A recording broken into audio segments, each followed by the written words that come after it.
درست ہے، حتمی بات ہے، اس کے مطابق قانون ہے، نتائج تک حصے مرتب جو کچھ فرمایا جائیں۔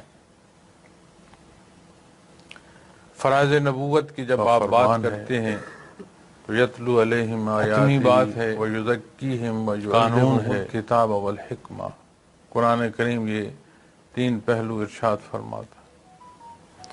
پہلا حصہ تعلیمات کا ہے جس کی بنیاد قانون ہے، نتائج تک حصے مرتب جو کچھ اور ایمانیات کی بنیاد وحدانیت باری تعالیٰ ہے۔ ہر حصہ شعبہ ایمانیات کا نصیب ہو، وَيُزَكِّيهِمْ، اور تزکیہ نفس ارشاد فرمایا۔ تزکیہ نفس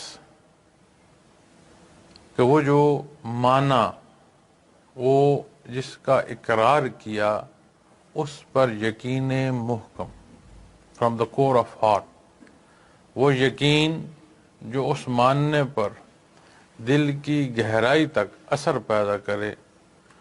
وَيُعَلِّمُهُمُ الْكِتَابَ وَالْحِكْمَةَ، پھر جب آپ عمومی زندگی کے حصوں پر آئیں گے، کتاب و حکمت کی بات پر آئے گی، تو اس سارے حصے میں جو عملی زندگی ہے اس کا ہر پہلو داخل ہو جائے گا، چاہے احکامات دین کے ہیں عبادات کے حوالے سے، چاہے احکامات دین معاملات کے حوالے سے ہیں، اجتماعی زندگی کے حوالے سے ہیں، انفرادی حیثیت سے ذمہ داریوں کے حوالے سے، معاشرے کے حقوق و فرائض کا تعین ہر پہلو سے ہر ایک کے لیے۔ یہ بنیادی حصہ ہے فرائض نبوت میں۔ قرآن کریم نے ارشاد فرمایا، حضرت ابراہیم علیہ السلام نے بنی نوع انسان کی بھلائی کے لیے رب کائنات سے آپ صلی اللہ علیہ وسلم کی بعثت کی دعا فرمائی۔ اس دعا کی شرف قبولیت میں یہ حصے بھی عرض کیے بارگاہ عزتی میں، رب کائنات نے امام الانبیاء کو مبعوث فرمایا، احسان فرمایا۔ فرائض نبوت میں پھر یہ تین حصے بیان فرمایا۔ اور یہاں جس آیہ کریمہ کو تلاوت کرنے کی سعادت نصیب ہوئی ہے، اس میں رب کائنات نے ارشاد فرمایا اور مخاطب فرما آمنو یا ایھا الناس نہیں فرمایا کہ اے اولاد آدم، فرمایا یا ایھا الذین آمنو، اے صاحب ایمان، اے وہ لوگو جو ایمان لائے ہو، من یرتدا، ارتداد اگر کیا، چھوڑ دیا، دین سے ہٹ گئے، دین سے پھر گئے، ان دین ہی دین سے، فسوف یأتی اللہ بقوم یحبہم ویحبونہ، پروردگار عالم قادر مطلق ہے، وہ اور ایسے لوگ پیدا کر دے گا جن سے وہ محبت کرتا ہوگا اور جو اس سے محبت کرتے ہیں۔ محبت ایک جذبہ ہے، اور جب بات جذبات کی آئے گی تو لا محالہ یہ نہاں خانے دل تک پہنچا دے گی۔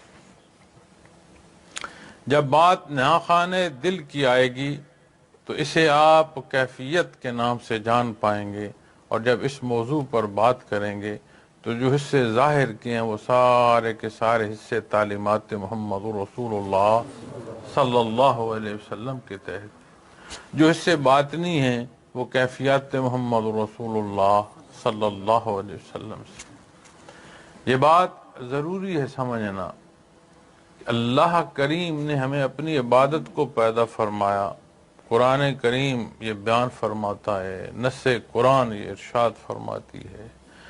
انسانی تخلیق کو دیکھا جائے تو ہر بچہ جو پیدا ہوتا ہے اور اللہ اسے عمر عطا فرمائے، صحت عطا فرمائے، ذہنی و جسمانی قوت عطا فرمائے، تو اپنی زندگی کا سفر کرتے ہوئے بڑھاپے کی طرف چلتا ہے، اور جب تک کہ اس کو فرصت ہے، اس فرصت کو تمام کرتے ہوئے دائر دنیا سے عالم برزخ منتقل ہو جاتا ہے۔ ہم نے اپنے سامنے یہ زندگی کا دائرہ دیکھا ہے اور روز دیکھ رہے ہیں۔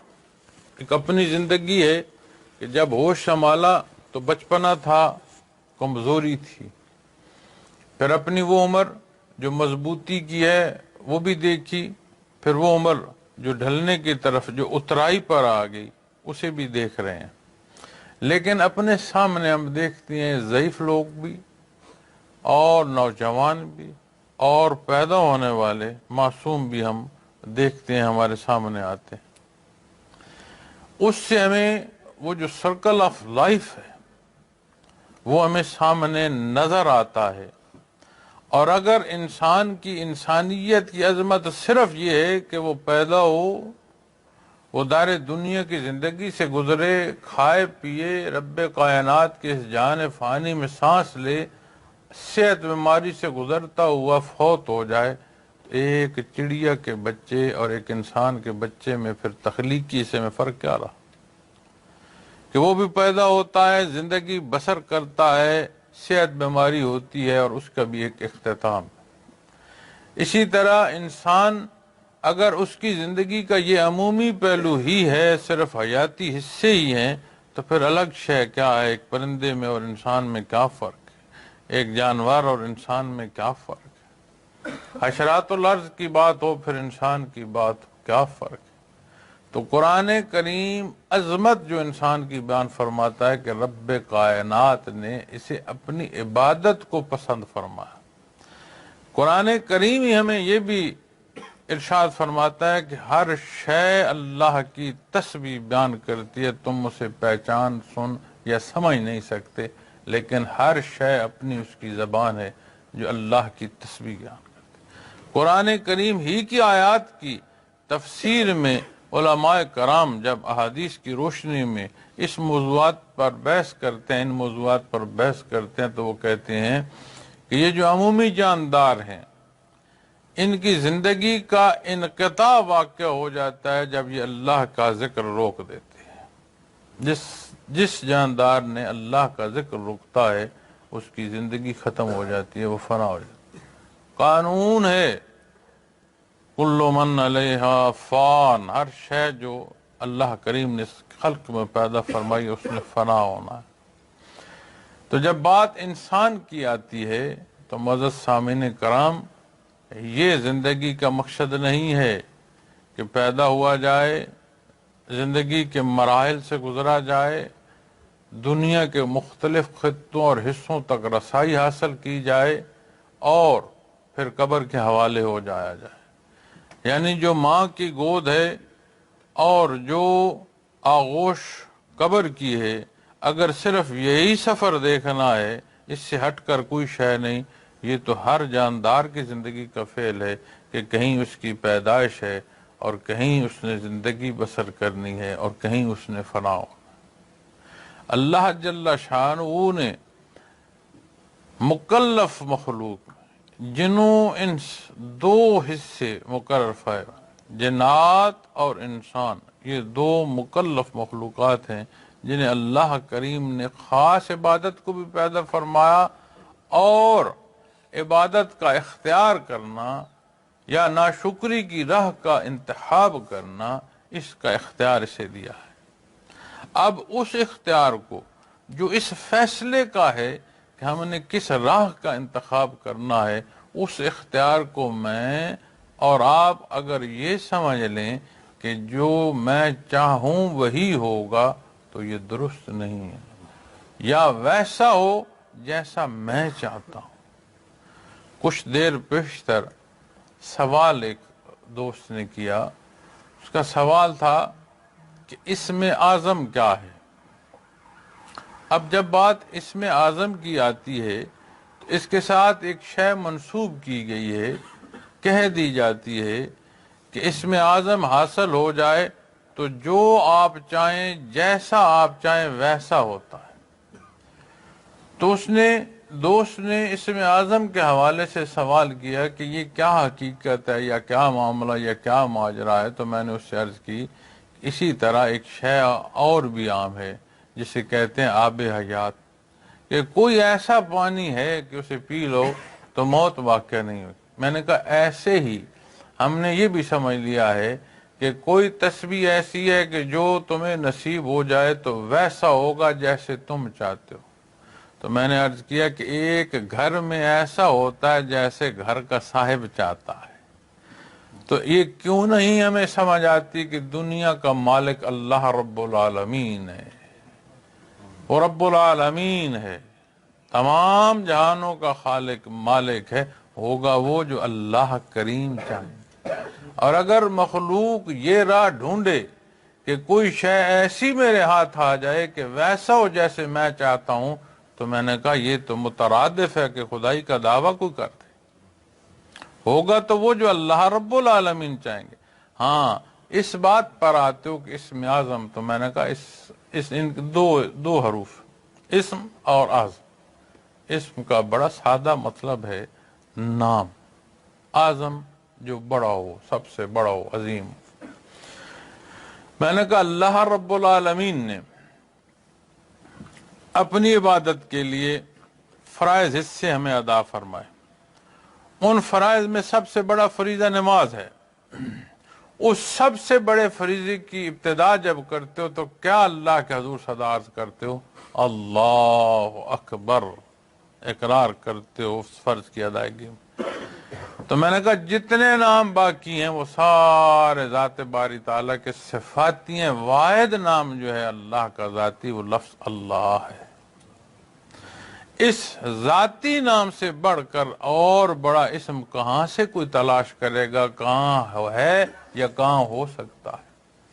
پھر یہ گمان ہونا کہ ایسا ہو کہ جیسا میں چاہتا ہوں، یہ بات اور انداز سے ہے، ہم اسے سمجھ غلط رہے ہیں، اس کا انداز اور ہے۔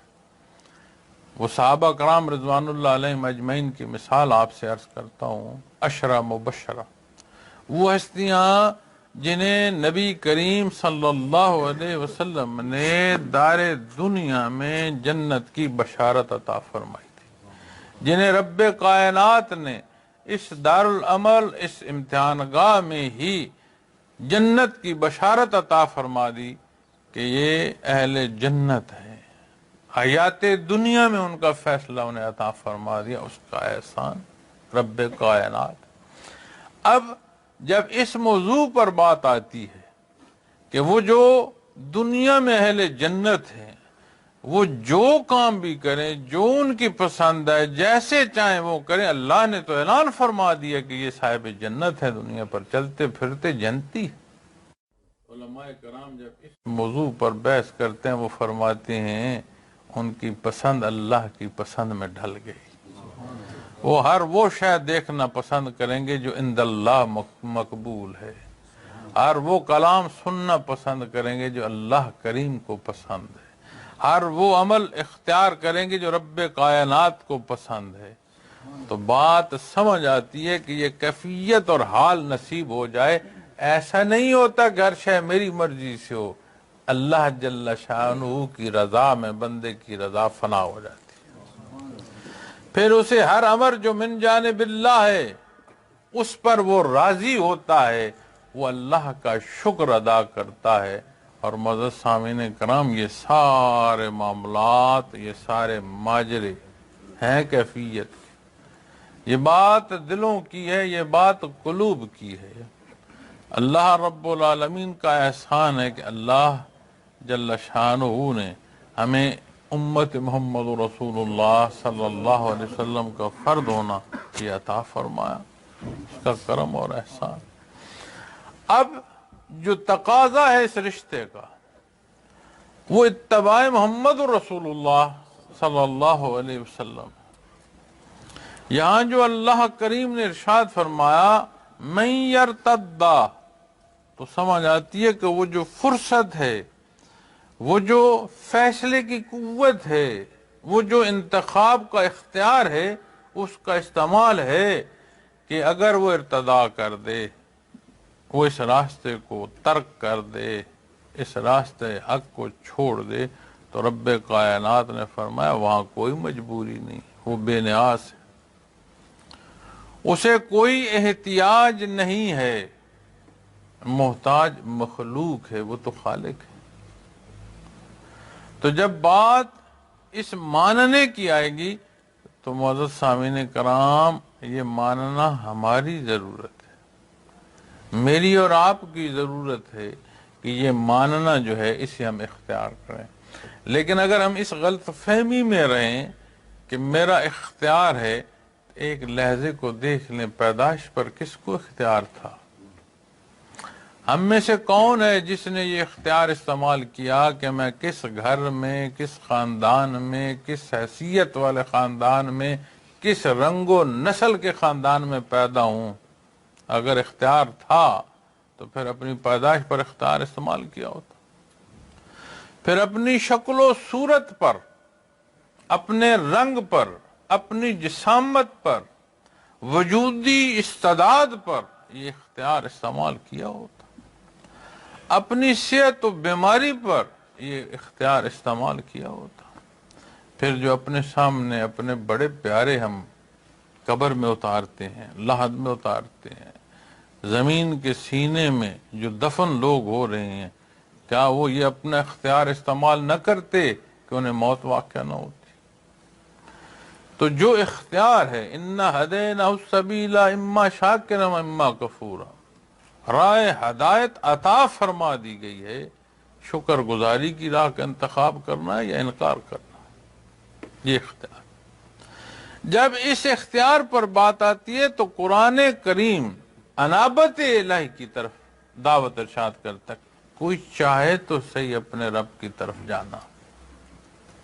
دیکھیں اسی آیہ کریمہ جو میں نے تلاوت کرنے کی سعادت حاصل کی کہ ارتداد تو بدبختی ہے، وہ بے نیاز ہے، اس نے تمہیں موقع عطا فرمایا، اگر تو ارتدا کرتا ہے، مرتد ہوتا ہے، چھوڑتا ہے اس حق کو، دین سے پھر جاتا ہے، تو اللہ کریم ایسے لوگ پیدا کر دیں گے یحبہم،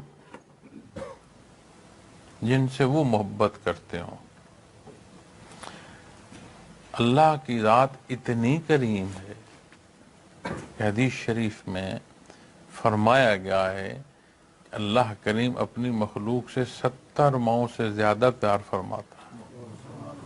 خالق ہے، عبادت کو پیدا فرما رہا ہے۔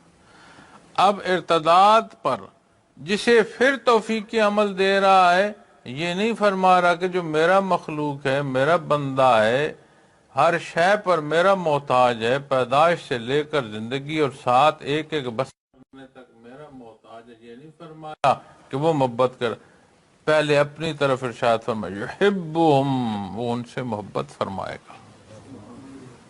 تو سمجھ آتی ہے کہ یہ جو ہم اس کے حضور سر بسجود ہیں، رب کائنات اصول بیان فرما رہا ہے، اس راہ کے مسافر کو پہلے اللہ محبت عطا فرماتا ہے۔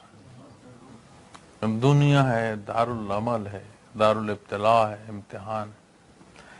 جب تک ہم اس دنیا میں ہیں، جب تک یہ سانس چل رہی ہے، جب تک اس فانی جہان کی ساعتیں ان میں سے ہم گزر رہے ہیں، یہ امتحان ہے۔ چاہے وہ مرید ہو، چاہے وہ پیر ہو، چاہے وہ عالم ہو، چاہے وہ غیر عالم ہو، چاہے وہ پڑھنے کے لیے جا رہا ہو، چاہے مدرس ہو، ہر کوئی اس دنیا میں امتحان میں ہے۔ اللہ رب العالمین بحفاظت یہاں سے جانا جو ہے وہ نصیب فرمائے۔ زندگی طویل مانگنا حدیث شریف میں ہے کہ اللہ سے لمبی زندگی کی دعا مانگی جائے، اس لیے کہ جب زندگی کا انقطاع واقع ہوگا، موت واقع ہوگی، تو حساب کتاب بند ہو جائے، پھر پلٹ کر کوئی نیکی نہ سن پائے گا، نہ نیکی اختیار کر پائے گا، پھر صرف بات ہوگی تو حساب کی بات۔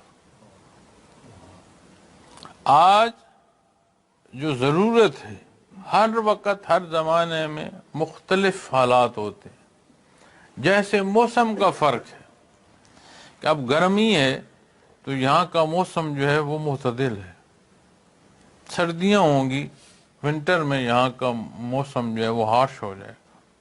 جو خطے گرم ہیں وہاں گرمی ہارش ہو جاتی ہے، سردیوں میں گزارا ہو جاتا ہے۔ اسی طرح دنیا کے حالات کے موسم، انسانوں کے مزاجوں کے موسم بھی ہوتے ہیں، خطوں میں تبدیلیاں رونما ہوتی ہیں، اقوام عالم میں طاقت کا اور کمزوری کا، حاکمیت کا اور محکومی کا مختلف پہلو چلتے رہتے ہیں، لیکن کہیں کوئی پہلو بھی ہو، دین اسلام جامع و اکمل حکم عطا فرماتا ہے۔ دنیا کا کوئی خطہ ہو، زندگی کی کوئی صورت ہو، ہر جگہ یہ دینی اسلام جو ہے فطری تقاضے پورے فرماتا ہے، اس کے مطابق انسان عمل کر سکتا ہے، لیکن اللہ کریم نے مجبور نہیں فرمایا۔ فرشتے نوری مخلوق ہے، لیکن جن کا جو ذمہ ہے جب سے ہے، جب تک کا حکم ہے اس پر پابند ہے، انہیں نہ کوئی اس کا بار ہے اور نہ کوئی تکلیف ہے، وہ تعمیل حکم میں ہے۔ اگر قیام کا حکم ہے تو قیام کی تسبیح ہے، رکوع کا حکم ہے تو رکوع کی تسبیح ہے، سجود کا حکم ہے تو سجدے کی تسبیح ہے۔ جہاں جو حکم ہے وہ اسے مکمل کر رہے ہیں، پوری شوق اور پوری محبت سے کر رہے ہیں۔ یہ بشر جس سے رب کائنات نے بنیاد مٹی سے دی ہے، لیکن اسے جو حیات کا رشتہ امر سے دیا ہے، پھر اسے رب کائنات نے یہ فرصت عطا فرمائی ہے، پھر اسے اللہ جل شانہ نے جو موقع عطا فرمایا ہے کہ تیری رضا، تو کیا چاہتا ہے، لیکن استعداد بھی ہے اور وہ سارے مواقع بھی موجود ہیں، یہ جان سکتا ہے، غلط اور صحیح کی پہچان کر سکتا ہے۔ مزاج انسانی کی اپس اینڈ ڈاؤن ضرورت ہے کہ اس پر دستک ہوتی رہے۔ آپ غور کریں، کتنی دفعہ ایسا ہوتا ہے کہ ہم جانتے ہیں کہ یہ بات یا عمل جو ہم کر رہے ہیں یہ کمزور ہے یا غلط ہے، کر رہے ہوتے ہیں اس عمل پر، ہمارا عمل جاری ہوتا ہے، کوئی ایسا موقع آ جاتا ہے، کوئی ایسی بات کہہ دیتا ہے، کوئی ایسا واقعہ رونما ہو جاتا ہے کہ بندہ ٹھٹک جاتا ہے، کہتا ہے نہیں یہ غلط میں کر رہا تھا، چھوڑ۔ تو اسی طرح یہ جو دین کا اختیار کرنا ہے اور مخلوق تک دین کا پہنچانا، اس کے دو حصے، پہلا حصہ اختیار کرنا، دوسرا جو تبلیغ ہے دین کی، یہ بھی بنیادی ذمہ داری ہے۔ اس سے جسے تبلیغ کی جا رہی ہے اس کے لیے تو دستک ہے ہی ہے، لیکن مبلغ خود اپنے آپ کو بھی جانچ رہا ہے، جو میں کسی کو کچھ کہہ رہا ہوں میں خود کیا کر رہا ہوں، تو اس کی اپنی تربیت جو ہے وہ بنیادی طور پر وہ بھی ہو رہی، لیکن یہ ذمہ داری ہے، بنیادی ذمہ داری دین کا جاننا، اس کے بعد پھر مخلوق تک حق کا پہنچانا ہے۔ پھر اسی زندگی میں جس میں نے عرض کی کہ اس کی حیات اتنی ہے کہ بچہ پیدا ہوا، الحمدللہ ہم مسلمان ہیں، اس کی کان میں اذان دیتے ہیں، دوسرے کان میں اقامت کہتے ہیں، لیکن جب جنازہ پڑھتے ہیں تو اذان اقامت تو کوئی نہیں ہو رہی، اتنا سارا فاصلہ ہے زندگی کا۔ ابھی ظہر پڑھنا نصیب ہوئی، اذان ہوئی، اقامت ہوئی، جماعت ہوئی، دعا ہو گئی۔ تو اسی طرح جب پیدائش ہے وہاں اذان ہے، موت پر نماز ہے، اور اس نماز کے ساتھ جب مٹی ڈال دی جاتی ہے وجود پر پھر دعا ہے، بات ختم، معاملہ تمام، لیکن بات ختم نہیں ہوتی۔ یہ تو زندگی کی کروٹیں ہیں معزز سامعین کرام، پھر زندگی کروٹ لیتی ہے، برزخ شروع ہوتی ہے، اور برزخ کا حال ویسا ہوتا ہے جیسا سما دنیا سے انسان سمیٹ کر جاتا ہے۔ اس نے اپنا گھر کیسے تیار کیا، دنیا میں کیسے محنت کی، یہ مصیبت نہیں ہے۔ میں جو آیا کریمہ تلاوت کر رہا ہوں، یحبہم، یہ عظمت ہے کہ کسی کو اللہ چاہے، کسی کو اللہ محبوب کرے، یہ عظمت ہے۔ ہم جو عبادت اختیار کرتے ہیں ہماری ضرورت، کھانا ہائیجینکلی کیوں چیک کرتے ہو کہ درست ہو، کھاؤ، نہیں، ہمارے لیے نقصان کا سبب ہوگا اگر ان ہائیجینک ہوگا، صاف ستھرا ہوگا ہماری ضرورت پوری کرے گا۔ تو پھر اس کی اس باریکی تک ہم دیکھتے ہیں کہ اس سے ہمیں جو فائدہ ہے وہ کلی طور پر ہو، کوئی جز نقصان کا سبب نہ بنے۔ تو جب دین کی طرف آتے ہو تو رب کائنات فرماتا ہے اسے محتاجی نہیں، وہ تو تمام مخلوق کو وہ عطا فرماتا ہے۔ آیت ہے قرآن کریم کی، تو کیا ہمارے سجدوں کی ضرورت ہے وہاں؟ ہمارے قیام، رکوع، سجدے ایسے ہیں جن میں ہمارے مسائل ہیں۔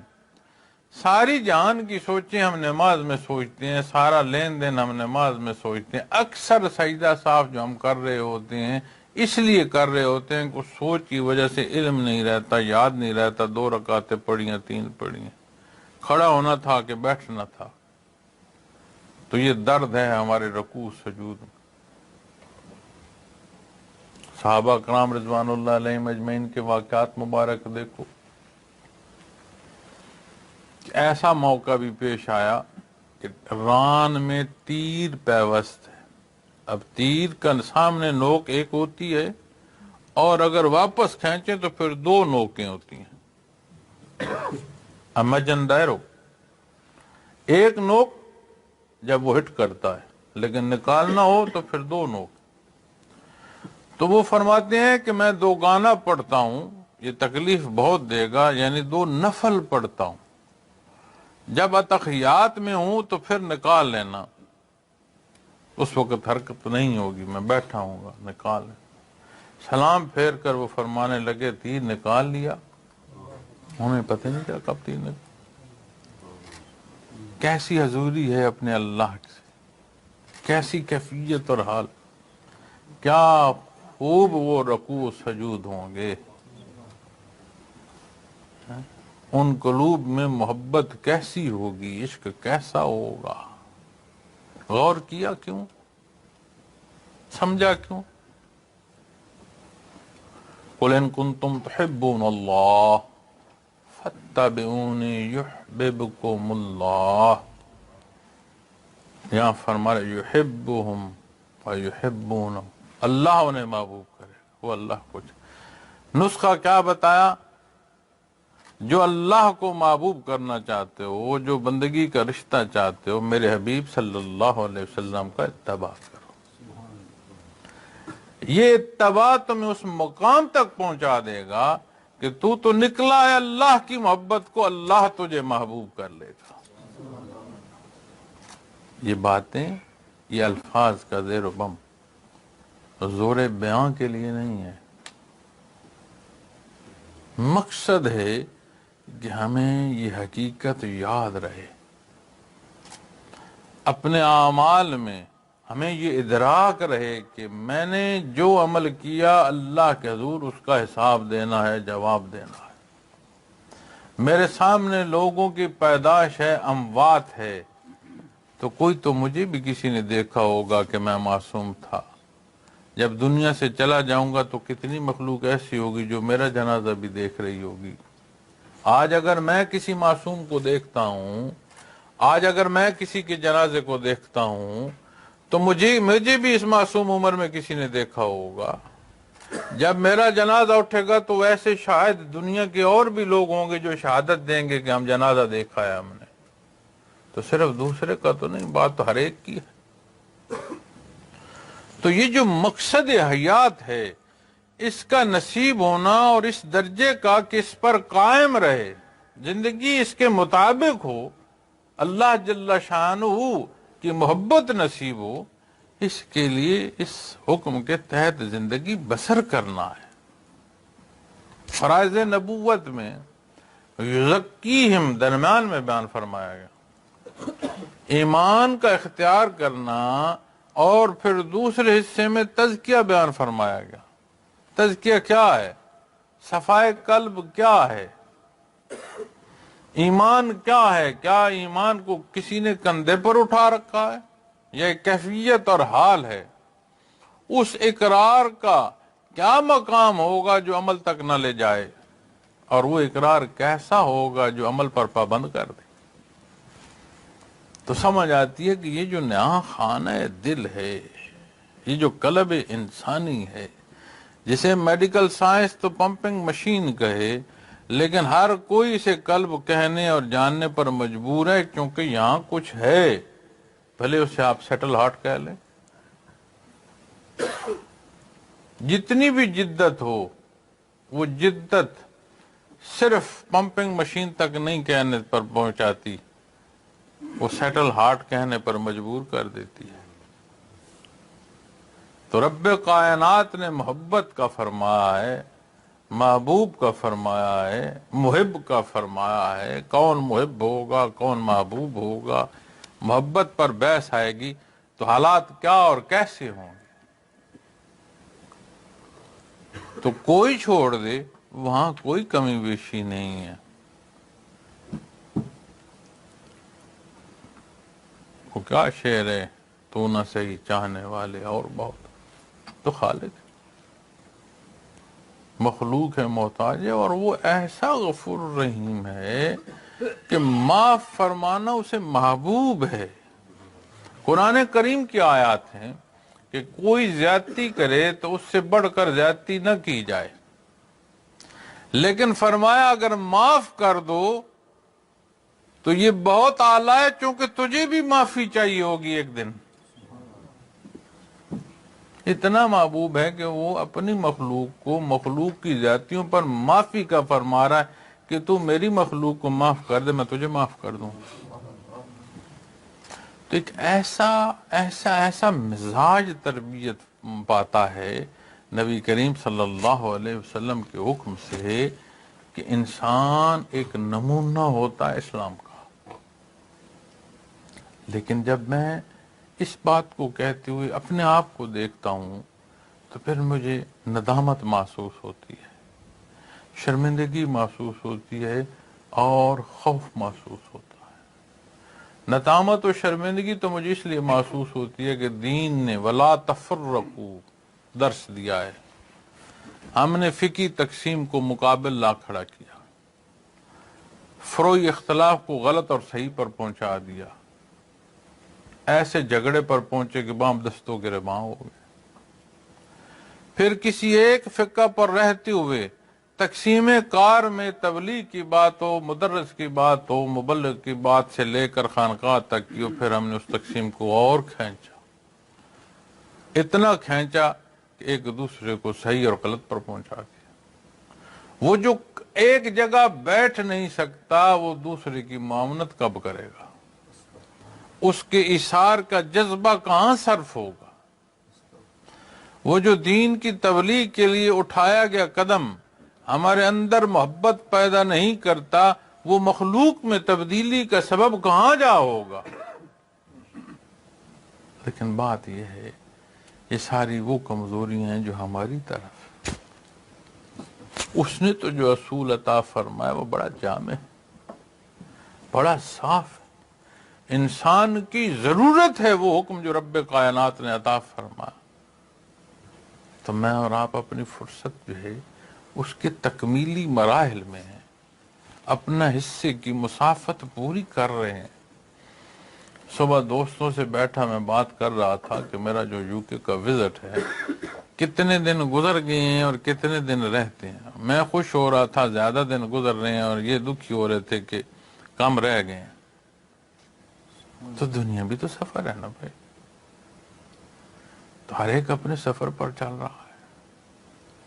اپنے اللہ سے رشتہ جوڑیں، اپنے اللہ سے مدد چاہیں، اپنی توقعات اپنے اللہ سے وابستہ کریں۔ بڑا دور جنگل میں اور پہاڑوں میں، سنگلاخ پہاڑوں میں ایک دفعہ ذکر کرنا نصیب ہوا،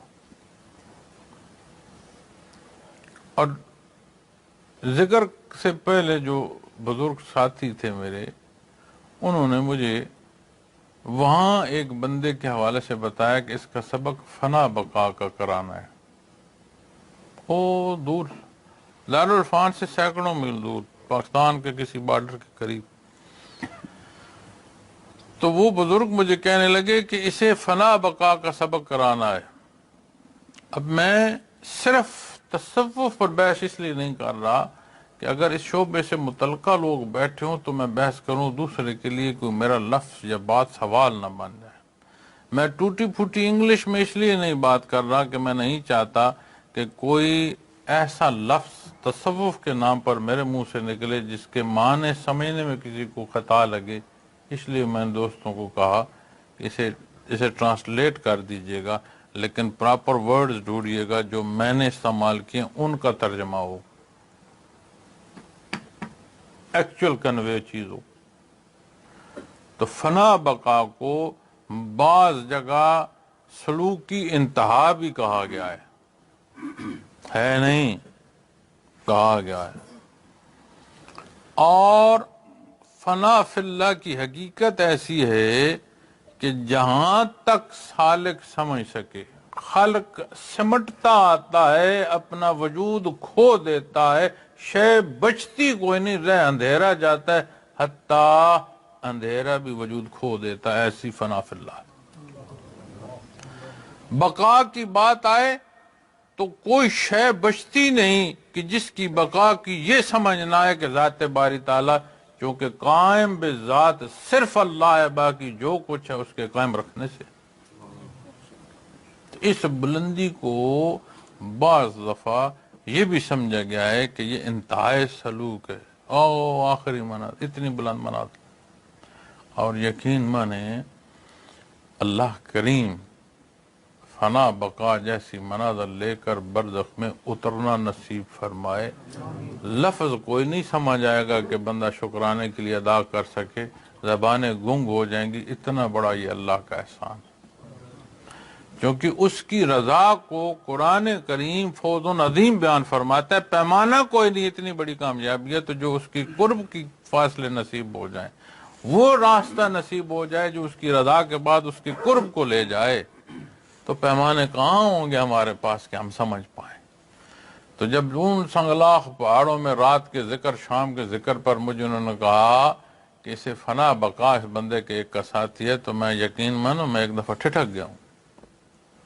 میں نے کہا یا اللہ، کہاں سینکڑوں میل دور پہاڑوں میں یہ رہ رہا ہے، تو نے اسے عطا فرمانا تھا. میں کہاں گھر سے اپنی خرچہ کر کے چلا، کہاں میں دھکے کھاتا اس کے در پر پہنچا.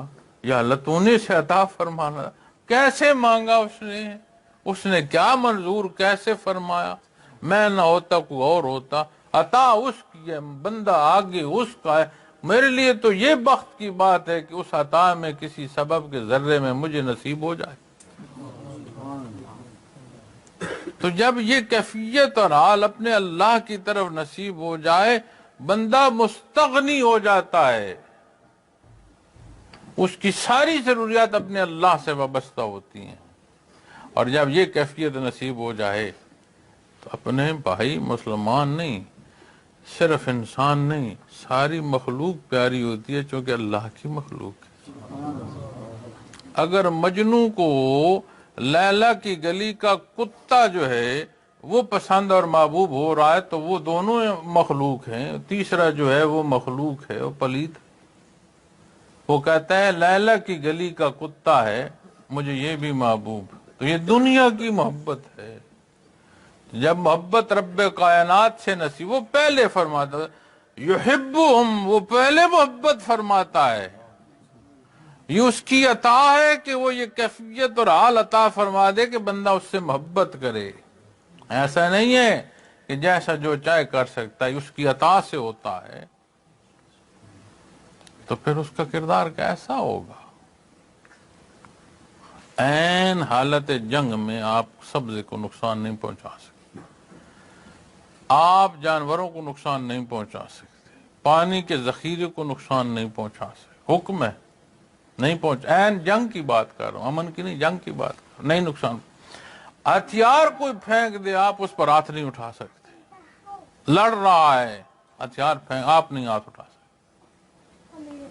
تو وہ تو گھاس کے تنکے کا مسئلہ بھی رب کائنات کو پسند نہیں ہے کہ وہ فضول مسئلہ جائے. کیسے ممکن ہے کہ ہم مخلوق سے نفرت کا سبب ہو جائیں؟ کیسے ممکن ہے کہ وہ جسے اللہ سے محبت ہو وہ اپنے درمیان جو ہے وہ سختیاں پالنا شروع کر دے؟ کیسے ممکن ہے کہ رکوع و سجود کے ساتھ وہ دوسرے کو کونی مار رہا ہو؟ کیسے ممکن ہے؟ تو میں کل عرض کر رہا تھا کہ اگر دیوار ٹیڑھی ہے تو اینٹیں ڈھونڈو، کوئی اینٹ غلط لگا رہے ہو۔ اینٹ سیدھی رکھو گے دیوار سیدھی ہوگی، یہ اصول ہے۔ اپنی عبادات کو ٹٹولو، رکوع سجود کو دیکھو، وضو کے کرنے اور اس طریقے کو دیکھو، نماز کے احکامات کو دیکھو، اللہ اللہ کرتے ہو اس کیفیت اور حال کو دیکھو، کس نیت سے اللہ اللہ کر رہے ہو۔ بزرگی ذاتی میں تو نہیں داخل ہو گئے۔ تو یہ وہ حال ہے جسے مجھ سمیت ہر ایک کو دیکھنے کی ضرورت ہے۔ اپنی فرصت زندگی کی گاڑی رواں دواں ہے، پوری ہو رہی ہے، اللہ ایمان سے دے، اور وہ ایسا کریم ہے، کیا کر لائے ہو معاف فرما دیتا ہے۔ آپ یقین مانو حدیث شریف میں آتا ہے کہ کیسے ایسے لگتا ہے جیسے بہانوں سے اللہ معاف فرماتا ہے۔ حدیث شریف جب دیکھیں نا، آیات کریمہ دیکھیں معافی کی طرف، ایسے لگتا ہے جیسے اللہ نا بہانوں سے، کوئی بہانہ دے کے نا معاف فرماتا ہے، بہانوں سے معاف فرماتا ہے۔ اجر اور ثواب، اگر کسی نے نیت کی اچھی، صالح نیت کی، اسے ایک اجر عطا ہوگا، اس کا ثواب ہوگا۔ اور اگر اس نے نیکی عمل تک پہنچ گیا نیت سے، تو اسے 10 نیکیاں، 10 سے زائد کا فرمان ہے، اور اس میں پابندی نہیں ہے کہ 11 ہے، 12 ہے، کتنی ہے۔ سمجھ آتی ہے کہ شرف قبولیت کا اپنا اپنا مقام ہے، کتنی ہے اللہ بہتر جانتا ہے، لیکن ہمارے حساب سے باہر ہو۔ فرمایا گیا ہے کہ اگر غلط نیت کرتا ہے، کوئی گناہ کی نیت کرتا ہے، گرفت نہیں ہے، گناہ نہیں ہے، جب تک کہ وہ گناہ سرزد نہیں کرتا نہیں، اس عمل پر، جس بری نیت پر عمل نہیں کرتا۔ لیکن جب اسے نیت ہی میں رد کر دیتا ہے، الٹا پھر ثواب دے دیتا ہے۔ سوچا کیا؟ گناہ سوچا، چھوڑ دیا اس نے، پھر ثواب عطا فرماتا، تو سمجھ آتا ہے اسے تو محبوب ہے، وہ بہانوں سے معاف فرماتا ہے۔ تو کیا ضرورت ہے اس حضوری کی جو اس طرف پلٹ ہے۔ صحابہ کرام رضوان اللہ علیہ کی عظمت میرا علم نہیں ہے اتنا، نہ میری زبان میں قوت ہے، نہ میرا علم ہے، نہ میرے پاس الفاظ ہیں کہ میں اس عظمت کو بیان کر سکوں۔ سبب تو میں اور آپ جانتے ہیں کہ محیت محمد رسول اللہ بحالت ایمان آپ صلی اللہ علیہ وسلم کی محیت نصیب ہوئی، ایمان کے ان درجوں پر پہنچا گئی کہ غیر صحابی پوری دنیا ولایت کے اعلیٰ ترین منازل اور مناسب بھی پالے، ان کی جوتی کی خاک کو نہیں پہنچ سکتی۔ وجہ معیت محمد رسول، کیا میرے اور آپ کے پاس اتباع محمد رسول اللہ علیہ وسلم کے لیے قرآن و سنت موجود نہیں ہے؟ بلکہ آپ سے تو چاہنے اور محبت کرنے والوں نے وہ نوالے بھی گن رکھے ہیں جو زندگی عزیز میں آپ نے نوش فرمائے ہیں۔ وہ کپڑے مبارک، کتنے کپڑے پہنے، کیسے رنگ کے پہنے، سنبھال رکھے ہیں۔ بیت رضوان کے موقع پر آپ تشریف لائے، زیارت کعبہ کو اہل مکہ نے روک دیا۔ صلح حدیبیہ کا پورا واقعہ ہے، اور فتح کا حوالہ بھی قرآن کریم نے اسی سفر سے واپسی کا بھی ارشاد فرمایا ہے۔ سورہ فتح اس سفر سے واپسی پر جو ہے، اور شان نزول میں ایسی آیات بھی ہیں جو اس حوالے سے بھی ہیں۔ تو مابین جب گفتگو ہو رہی تھی، اہل مکہ اپنی طرف سے کوئی وفد بھیجتے تھے، اور عجیب بات جو کرتے تھے وہ یہ کرتے تھے کہ اپنے بھیجے ہوئے وفد جو وہاں جا کر بات کرتا تھا، واپس ان کی بات مانتے نہیں تھے۔ تیسرے یا چوتھی دفعہ جو وفد بھیج رہے تھے، اس نے کہا کہ مجھے شرمندہ نہ کرو، مجھے بھیجتے ہو تو پھر کوئی شے جو مجھے بتاؤ طے کرنی ہے، میں طے کروں، تو واپس آ کے پھر نہ جانا۔ اور وہ بندہ تھا جو کیسر و کسرا کے دربار تک رسائی رکھتا تھا، اس نے بیٹھا تھا، دیکھا تھا، اس نے حالات دیکھے تھے۔ اس نے جب وہاں پہنچا، حاضری ہوئی، کیا عرض کی، کیا فرمایا گیا، واپس آیا، وہ ساری ایک بات ہے۔ ایک بات اس نے جو دیکھی ہوئی اہل مکہ کو بیان آ کر کہی، اس نے کہا میں نے کیسر و کسرا کے دربار دیکھے ہیں، ایسے چاہنے والے میں نے وہاں نہیں دیکھے۔ اگر آپ وضو کرتے ہوئے لعاب مبارک بھی کسی طرف چاہتے ہیں گرا دیں، کوئی زمین پر کوئی نہیں گرنے دیتا، ہاتھوں پر لیتے ہیں اور ان ہاتھوں کو چہروں پر اور سینے پر ملتے ہیں، اور جسے لعاب مبارک نصیب، تھوک مبارک، لعاب مبارک جسے نصیب ہو جائے وہ اپنے آپ کو خوشبخت ترین سمجھتا ہے۔ روبرو ایسے بیٹھے ہوتے ہیں کہ جیسے سر پر پرندہ بیٹھا ہے کہیں اڑ نہ جائے۔ انہوں نے کہا میں نے دیکھے ہیں جاؤ جلال بادشاہوں کے، عقیدت بھی دیکھی، ماننا بھی، ایسی محبت میں نے کہیں نہیں دیکھی۔ تمہاری غلط فہمی ہے کہ تم لڑ لو گے، جب تک ان میں سے آخری بندہ سلامت ہے آپ صلی اللہ علیہ وسلم تک تم نہیں پہنچ سکو گے۔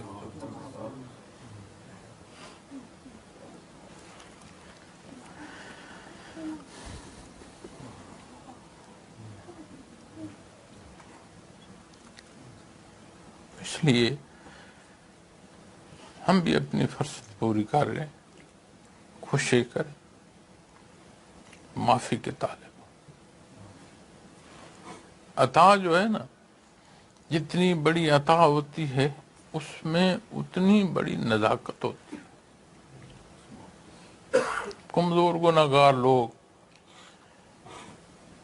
اس کا احسان اس نے اپنا نام، اپنے حبیب کا نام عطا فرمایا، اپنے در پر بٹھایا، الحمدللہ۔ کوشش کرو ہماری وجہ سے کوئی دین سے دور نہ ہو۔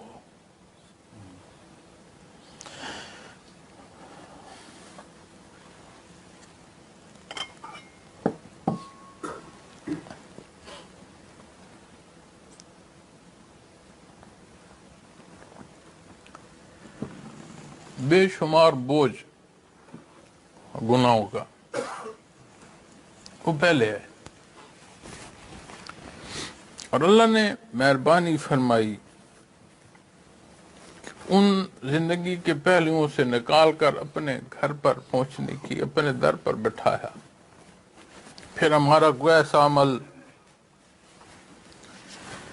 چونکہ آیا کریمہ بڑا واضح، من یرتدا، اس کا مطلب ارتداد ہے، اللہ اس سے محفوظ رکھے۔ اس لیے عرض کروں گا جب ذکر کرتے ہیں تو خالص اس کے لیے کریں۔ جنت کا قرآن کریم میں بیان ہے، حدیث شریف میں ہے، جنت کا مانگنا اللہ نے پسند فرمایا ہے۔ جنت کی بشارت نبی کریم صلی اللہ علیہ وسلم نے فرمائی، فرائض نبوت میں یہ شامل ہے۔ لیکن جب بات آتی ہے نا اطاعت پر، تو اطاعت کے حوالے سے جب بات کی جاتی ہے تو کہی جاتا ہے کہ جنت اللہ کی رضا جنہیں نصیب ہو ان کے رہنے کا مقام ہے۔ فی ذات جنت مقصود نہیں، فی ذات مقصود ہے تو رب العالمین کی، اللہ جل۔ تو یہ وہ کیفیات ہیں معزز ابان کرانی، اس نے مہربانی فرمائی ہے، جیسے ایمان عطا فرمایا، جیسے یہ کیفیات، اس کی مہربانی ہے، محتاج نہیں ہے۔ ابھی جب یہ تعارف کرا رہے تھے تو میں اکثر تعارف نہیں کرنے دیتا، جماعت کی ضرورت ہوتی ہے، پروگرام کے انعقاد میں لوگوں نے جاننا ہوتا ہے، ساتھیوں کی محبت ہوتی ہے، تو میں نے ہمیشہ کہتا ہوں کہ یار اگر جو کچھ کرنا ہے مجھ سے پہلے کر لو، یا مجھے نہیں پسند کہ میرے روبرو کہو، میں کیا آیا ہوں، کچھ بھی نہیں، ہم کیا ہے۔ اگر تمہاری آفیشل ضرورت ہے تو اسے مجھ سے پہلے پوری کیا کرو۔ اس لیے نہیں روکا کہ نیا ساتھی ہے اور بڑے شوق سے، بڑی ادائیگی سے پڑھ رہا تھا، وہ مشائخ کی اس نے تعارف کیا، بات کی، کیسے کیسے لوگ اللہ نے ہمیں عطا فرمائے۔ یہ جو کہہ رہے تھے نا کہ 3 زبانوں میں تفسیر کی، not in 3 languages، in one language but 3 times. In one single language, Hazrat Rahmatullah Ta'ala alayhi did tafsir in one language but 3 times. Go and search it. After Khairul Qurun up to now, search how many people got this level.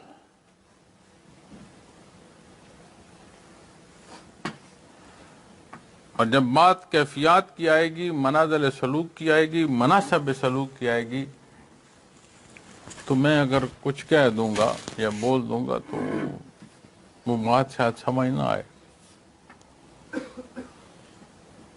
کہ جو کیفیات قلبی تھی وہ اللہ کریم نے کس درجے کی عطا فرمائی تھی مشائخ اعظام کو۔ لوگ مناسب کی جب بات کرتے ہیں تو یہ نہیں سمجھتے کہ بڑے منصب کو پہلے بول رہا ہوں یا چھوٹے منصب کو پہلے بول رہا ہوں، تو وہاں کیا میں بات کروں، لیکن یہ میں یقینی کہہ سکتا ہوں کہ اس نے احسان فرمایا ہے، مجدد فی طریقت عطا فرمائے، ایسے مشائخ عطا فرمائے جنہوں نے دنیا کے معاملات میں بھی ہماری رہنمائی فرمائی۔ آج ہمارے پاس اور کچھ نہیں ہے سوائے اس کے کہ جو فرمایا گیا اس کو لے کر مخلوق میں چلتے رہیں، تعارف بھی کرا گئے، سمجھا بھی گئے، تصحیح بھی کر گئے، منوا بھی گئے۔ اللہ کا نظام ہے، پیچھے کمزور لوگ تھے ہم جیسے۔ تو میں خصوصاً ساتھیوں سے یہ عرض کروں گا کہ ہماری اپنی کمزوریاں خطابوں میں دوسرے کا جواب قیامت کے روز مشکل ہو جائے گا۔ ہم نے جیسے ہماری وجہ سے کوئی دین سے دور ہو جائے، ہم حساب مشکل ہو جائے گا۔ اللہ رب العالمین استقامت عطا فرمائے۔ اپنے لطائف کو مضبوط کیا کرو، خاص اللہ کے لیے۔ اپنے مراقبات، اب دیکھو جو اس شعبے کا نہیں ہے وہ نہیں سمجھ پائے گا، اب بتانے پر بھی منحصر ہوتا ہے کہ ہم نے کیسے بتایا۔ آپ پہلا مراقبہ لے لو، احدیت کیا مطلب ہے؟ بہت احدیت ہے باری تعالیٰ۔ احدیت کی تسبیح کیا ہے؟ وحدہ لا شریک۔ ایمان کی بنیاد کیا ہے؟ لا الہ الا اللہ۔ تو وہ جو پہلا سبق ہے کیا دے رہا ہے؟ بنیاد کو تقویت دے رہا ہے۔ اگر ہمارا ایمان مضبوط اور راسخ ہو تو پھر ہر عمل ہمارا اللہ کے حکم کے مطابق ہو۔ ایسا ہے، میں اپنی طرف دیکھتا ہوں تو میں شرمندہ ہو جاتا ہوں۔ تو ایسا نہیں ہے تو وہ جو مراقبے کی کیفیت عطا ہو رہی ہے وہ اللہ کی حضوری عطا فرما رہی ہے، اس ایمان کی بنیاد میں پختی عطا فرما رہی ہے۔ وہ پختگی کہاں دیکھیں گے ہم؟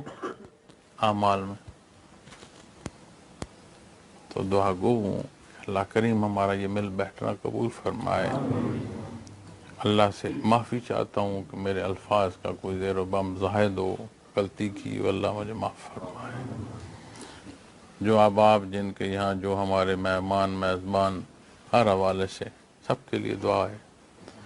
اپنے اس وزٹ کے اختتامی حصے میں ہوں، اور کل بیٹھے تھے یہ ساتھی تو مجھے کہہ رہے تھے کہ کسی نے کہا ہے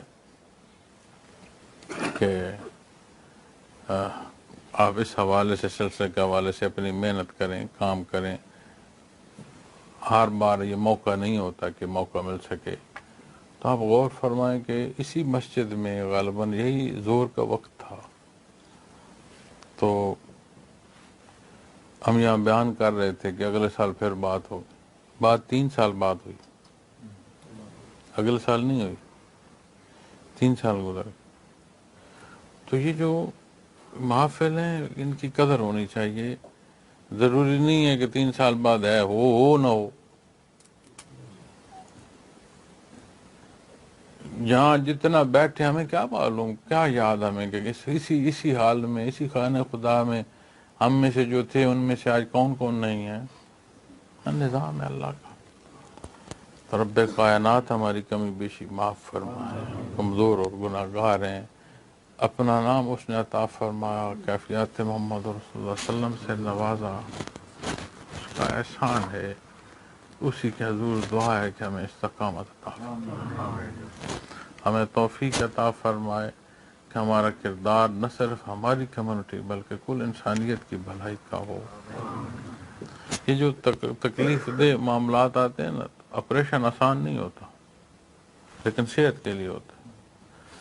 تو جب ہم بات تعمیر کے لیے, اچھائی کے لیے کریں گے تو اس کا رزلٹ جو ہے وہ بہتر آئے گا, اس میں کمی نہیں ہوتی. وآخر دعوانا الحمدللہ رب العالمین.